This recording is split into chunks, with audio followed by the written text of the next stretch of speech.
Et mon avis n'a absolument pas changé. On continue à marcher sur la tête. Et il est plus que temps que ça s'arrête.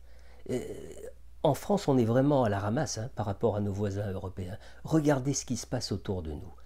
La semaine dernière, c'est l'Angleterre qui a enfin décidé de ne plus prescrire de traitements hormonaux aux enfants mineurs qui souhaitent changer de sexe.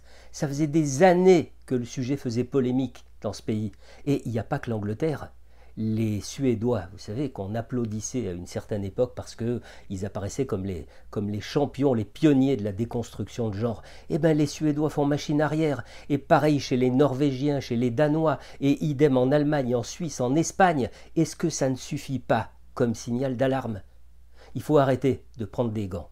Et il faut mettre en place des mesures urgentes. On n'entend pas suffisamment fort la voix de certains experts qui dénoncent des pratiques médicales outrancières, inappropriées, dangereuses.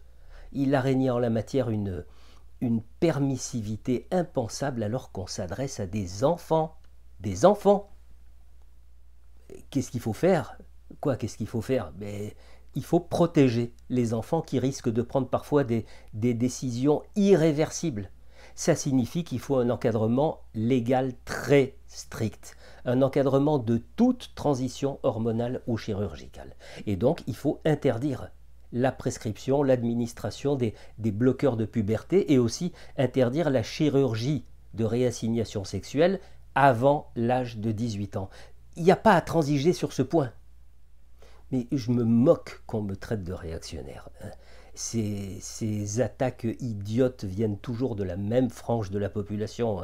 Une population qui, sous prétexte de se soucier des enfants, fait en réalité prendre des risques impensables à ces enfants. C'est totalement irresponsable.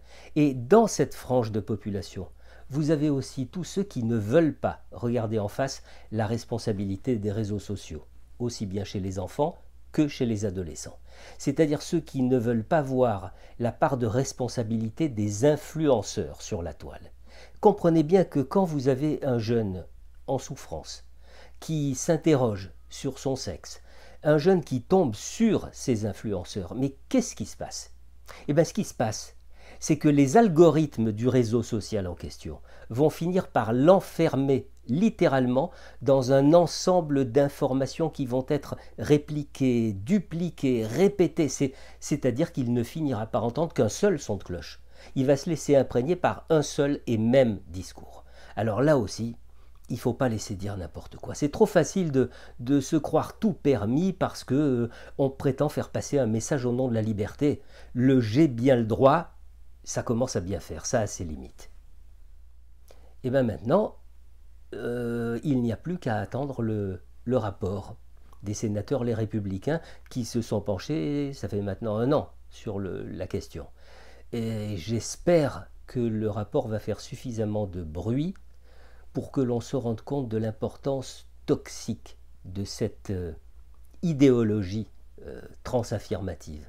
Et aussi bien chez des parents trop permissifs, trop laxistes, que chez les professionnels de santé qui accompagnent ces jeunes mal dans leur peau et qui s'interrogent sur leur sexe parce que leur corps est en train de changer à la puberté. Et à propos de permissivité et de laxisme, il n'y a pas que les parents. Je crois qu'il faut aussi opposer une réponse très ferme aux activistes trans. Parce que, voyez-vous, qu'ils s'expriment, ma foi, ils en ont tout à fait le droit, ils peuvent parfaitement avancer leurs arguments concernant la transition de genre, à condition que ces arguments soient fondés, y compris sur le plan éthique.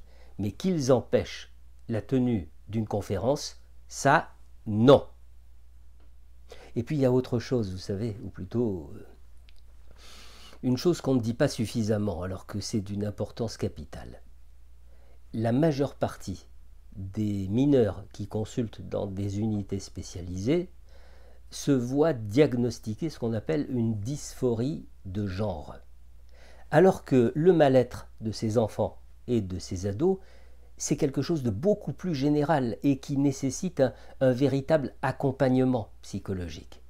Ce que les professionnels de santé décèlent chez la plupart d'entre eux et qu'il nomme comorbidité. Mais qu'est-ce que c'est les comorbidités, hein? Eh bien, il faut savoir que, par exemple, 25% des enfants qui sont reçus à l'hôpital de la Pitié à Paris, pour des raisons de dysphorie de genre, 25% sont en décrochage scolaire.